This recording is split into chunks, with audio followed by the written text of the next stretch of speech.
want to understand the decline of fertility, start there.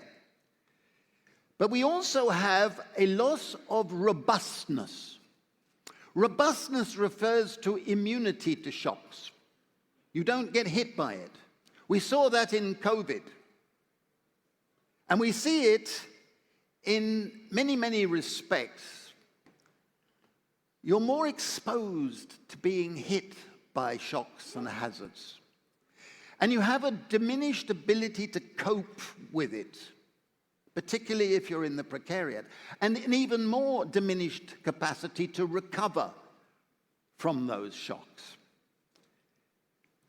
And to compound the problem, what we've seen in the last 40 years around the world is a loss of the commons. The commons were described historically as the poor's overcoat. In extremis, you had access to the commons where you could obtain some sort of social protection, informal in character. With privatization and commodification and financialization, the commons has been shrunk. And the poor and the precariat need the commons. The next giant is debt. We have more debt than at any time in history. Aristotle famously said that if you allow a buildup of debt, don't expect democracy to survive. That's why he favored debt jubilees, where you wipe out all the debt at certain periods. But debt today, we talk about national debt, we talk about corporate debt, which is huge, which adds to the fragility of the economic system, and household debt. Household debt is huge, but what would you expect in a financialized economy? Finance thrives on people being in debt. That's what they exist to do. Now, debt means that shocks are much more threatening. And that leads to the fourth giant, which is stress. Due to insecurity, due to debt, due to labor intensification, working for labor without being paid, and in addition, the growth of the panopticon state, based on Jeremy Bentham's famous analysis of the panopticon. Basically, we feel that we're under surveillance. And more people respond to that by having to do things they don't want to do, but they fear if they don't, they may pay a price. Freedom is drifting away. The fifth giant is precarity, which I've just described.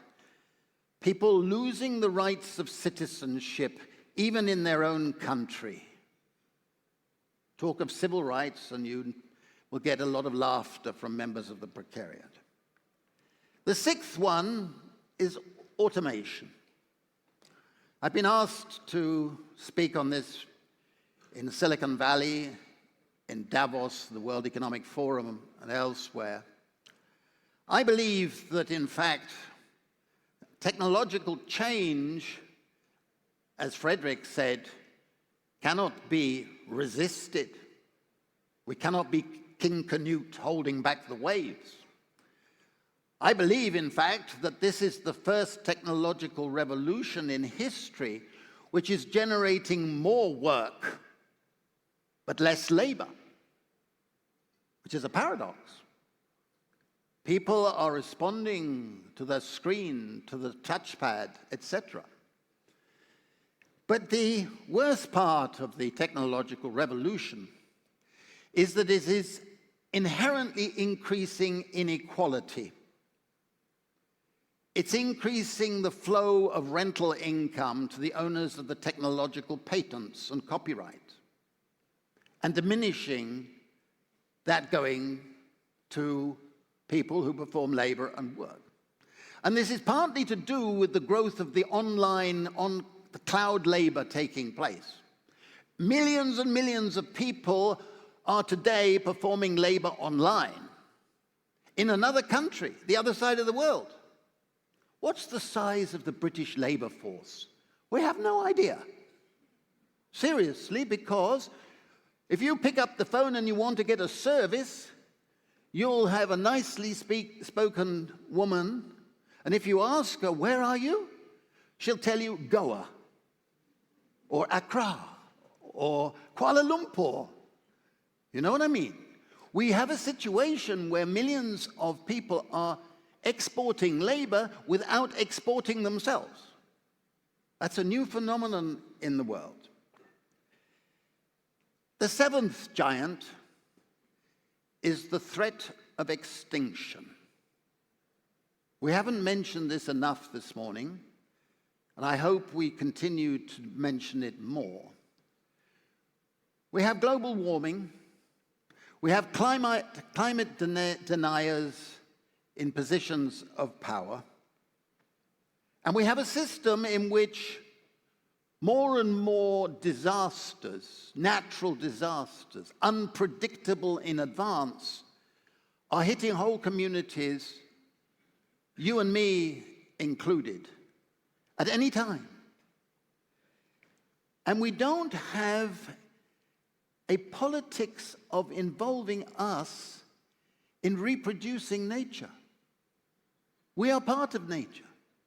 We shouldn't treat global warming and efforts to deal with the crisis of the ecology as an add-on. It's about how we live, how we want to live. It's about getting away from GDP growth. GDP was a term invented in the 1930s by Simon Kuznets in the United States to measure resources mobilizable for war. And as such, those wonderful men decided that women doing care were not mobilizable for war, so that the value of their work was given a value of 0. This is stupid. This is sexist. This is arbitrary. I show in my book on the politics of time that satellite accounts in a number of countries have shown that the value of unpaid care work done by women is more valuable than all industries except finance put together. And yet we give it a value of 0. And we talk about incentivizing to go out to work for people who are doing work. A Martian coming down to the world would look around and say, these are funny people. This is the most valuable form of work. You're caring for those you love. You're caring for your community. You're caring for the reproduction. You're caring for longevity, etc., etc. We need to reconceptualize what we mean by work. And the 8th giant is the one I warned about, thinking that I would hope to be wrong. The Financial Times said I was predicting it, and I wrote to the editor and I said, I didn't say predict. I said, unless something's done, we'll get it. We're facing a world where neo-fascist populism is spreading like a wildfire. It stems from insecurity, it stems from anger, but it's frightening.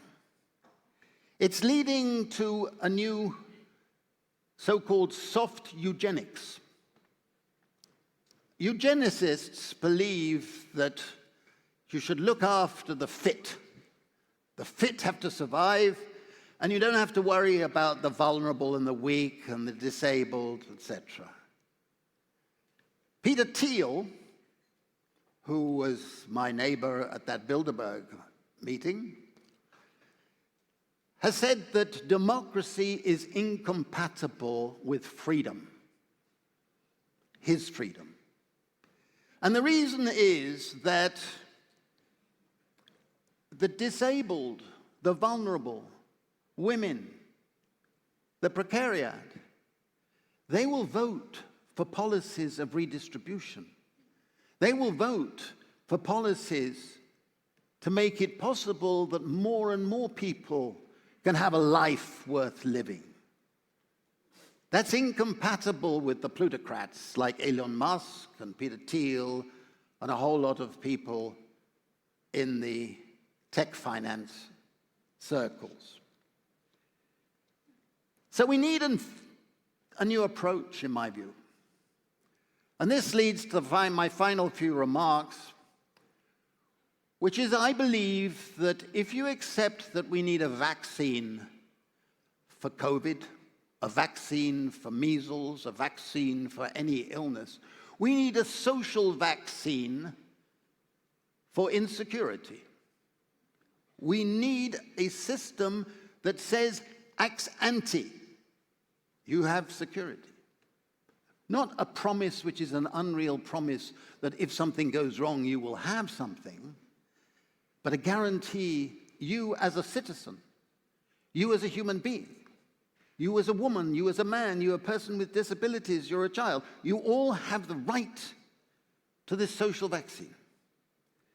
And I believe that is where basic income will become an anchor of a new social protection system in the world.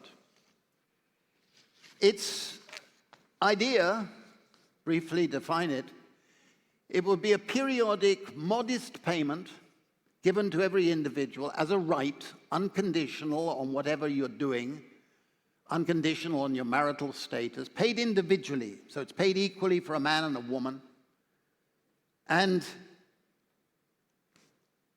it's unconditional in behavioral terms.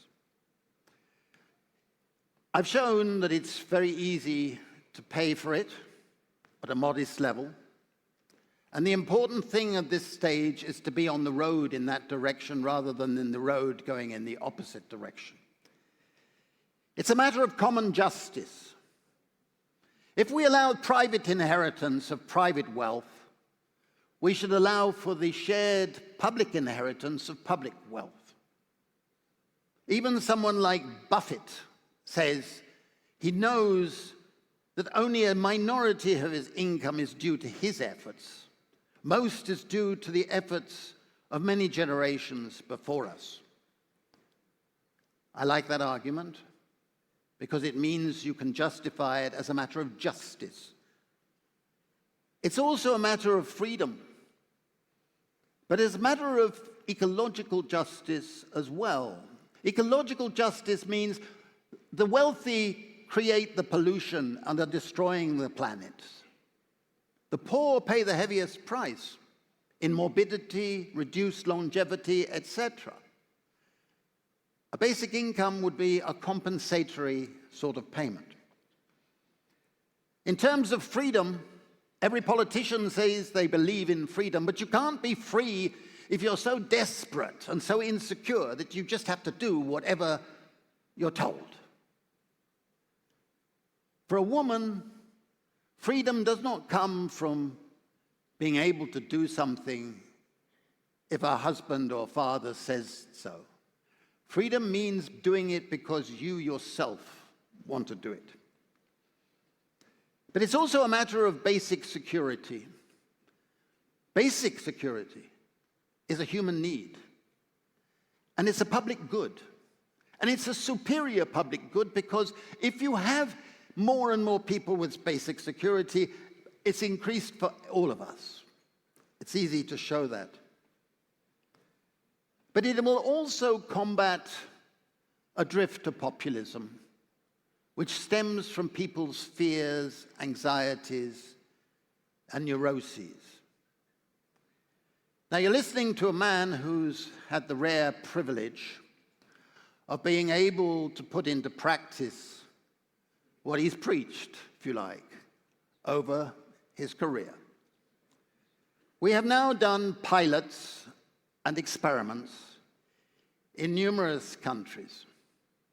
At the moment, there are approximately 100 experiments that I know about, and some of which I've been involved, ongoing in various countries.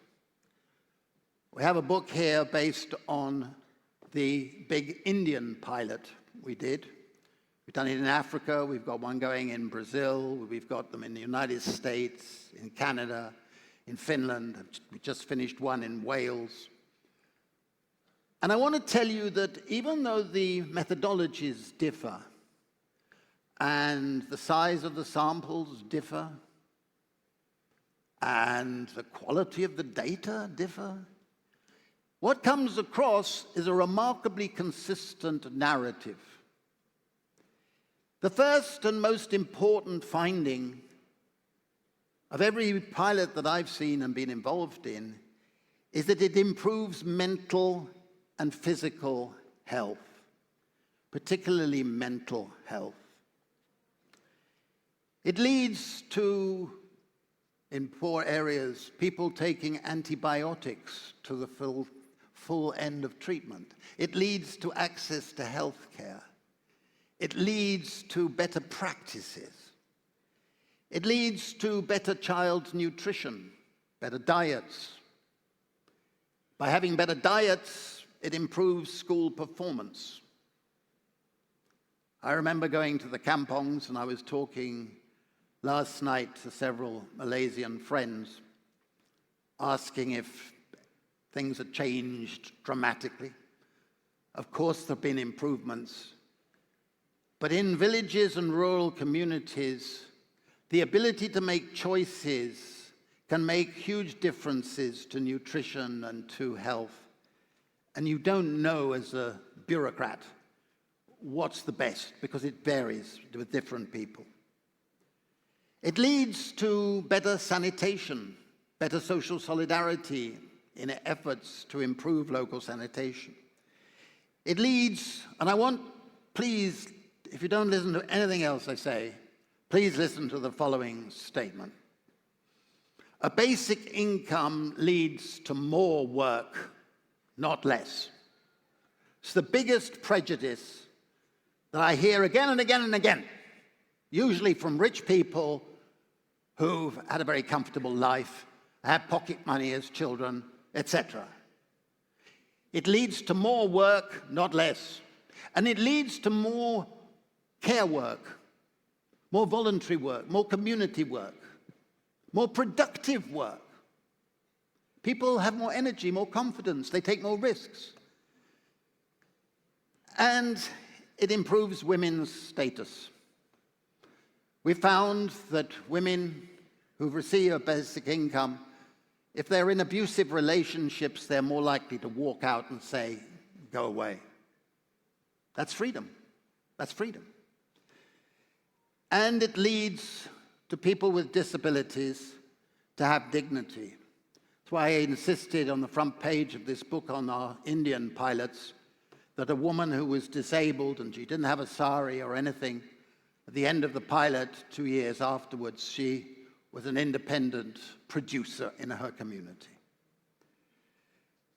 I believe that Southeast Asia, including Malaysia, can become a leader in moving us towards societies with basic income.